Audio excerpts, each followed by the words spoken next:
રાહત કમિશનર આલોક કુમાર પાંડેએ ભારે વરસાદને પગલે નિવેદન આપતા કહ્યું કે 9 એનડીઆરએફની ટીમ મોકલી આપવામાં આવી છે, જેમાંથી જૂનાગઢમાં 2 એનડીઆરએફ અને 2 એસડીઆરએફની ટીમ મોકલવામાં આવી છે।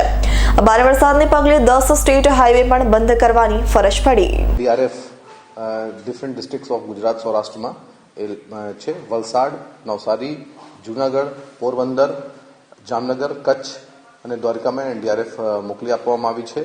જૂનાગઢમાં 2 એનડીઆરએફ અને 2 એસડીઆરએફ છે, કારણ કે ત્યાં સૌથી વધારે વરસાદી વાતાવરણ થઈ ગયું અને ગિરનાર હિલ્સ ઉપરથી જે વરસાદની પાણીની આવક થઈ એના કારણે અમુક જે સોસાયટીઝ છે એમાં આખું ભરાઈ ગયું છે।